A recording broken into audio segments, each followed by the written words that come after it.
የልጅነት ልጄ እንግዲህ ከተፍ ብሏል። ዛሬ ሩታንና አብርሃምን የሚያስታርቀው አካል ማን ነው?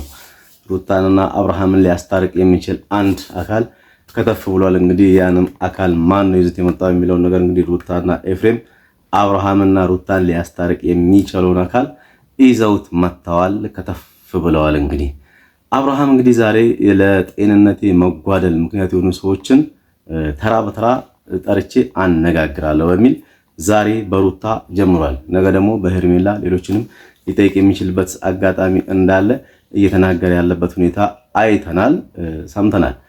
እንዲሁም ደግሞ ቡዜ ያው በጣም አብርሃም ለጤናው ተጠያቂ የሆኑ አካላትን እስከ ጥግ ድረስ አብሬህ እሄዳለሁ እያለችም ጭምር የነበረበት ሁኔታ እንዳለ አይተናል።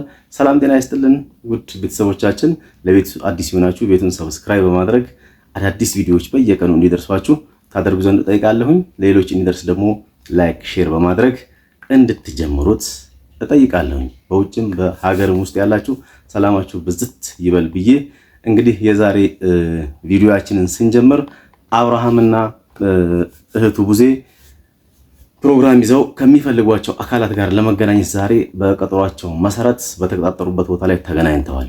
አብርሃም እንግዲህ እስካሁን ድረስ እንዲህ በመሆኔ በመታመሜ ምክንያት የሆኑ አካላት አሉ። እነዛን ለዚህ ለመታመሜ ደግሞ ምክንያት የሆኑ አካላትን ማወቅ እፈልጋለሁኝ። ካወቅኩም በኋላ ደግሞ ማድረግ ያለብኝ ነገር አደርጋለሁ እያለ ያለበት ሁኔታ ነው ያለው። ስለዚህ ይህን ሲናገር እንግዲህ ሩታም እኔን በአካል ለብቻዬ ጠርተህ አነጋግረኝ፣ ከማንም ሰው ጋር ልታናግረኝ አትችልም በሚል ብላኛለች ብሏል። ሄርሜላ ባለችበት ቦታ እኔ ማውራት አልችልም ከሷ ጋር፣ እሷ ባለችበት እኔ መነጋገርም አልችልም በሚልም ጭምር እንዳስቀመጠችለት አብርሃም እየነገረን ይገኛል። እውነት የአብርሃም አስታማሚ ሩታ ናት ወይስ ሄርሜላ? እንግዲህ ምላሹን ከቪዲዮ የምናገኘው ነው የሚሆነው። ቅድም እንዳለው ለቤቱ አዲስ የሆናችሁ ሰብስክራይብ በማድረግ ቤቱን ተጀምሩ ዘንድ እንጠይቃለን።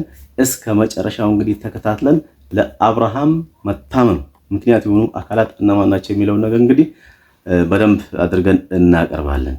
ለአብርሃም መታመም ምክንያት የሆኑ አካላትን ደግሞ ያው ቡዜ እንግዲህ እስከ መጨረሻው ጥግ ድረስ በመሄድ ጭምር አስፈላጊውን ቅጣት ህጋዊ ማሰርም ይሁን መታሰርም መደባደብም ይሁንም ያው ዋጋ አብረን እንከፍላለን እያለች ያለችበት ሁኔታ ነው ያለው። ስለዚህ ለአብርሃም መደንዘዝ ለአብርሃም መታመምና መጥፋት ምክንያት የሆነው አካል ማን ነው?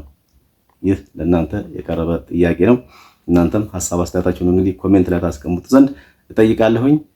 ይህን ካልን በኋላ ደግሞ ያው የተወሰነ ከቪዲዮ ቀንጨብ አድርገን የምናይበት ሁኔታ ይኖራል። ቤቱን ሰብስክራይብ ማድረግ እንዳይረሳ። የዛሬ መልእክትና ቪዲዮ እንግዲህ ይሄን ይመስላል።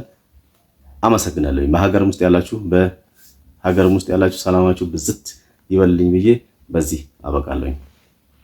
ስበታለሁኝ ግን አሁን ላይ ምንም ነገር አላደረግንም፣ ምንም አላጠፋንም እያሉ እውነታውን የደረስኩበት ቀን ግን ማይሆን ነገር ነው የሚፈጠረውና እንዳውም አሁን ላይ ጥፋታቸውን አምነው ይቅርታ ቢጠይቁ ይሻል ነበር። ማንም ሰው ይሁን ሩታም ይሁን ኤፍሬም ሄርሜላ ማንም ይሁን ማለት ነው። የደረስኩበት ቀን ግን እኔ ማድረገውን ነገር እኔ ያውቃለሁ። መልካም ቀን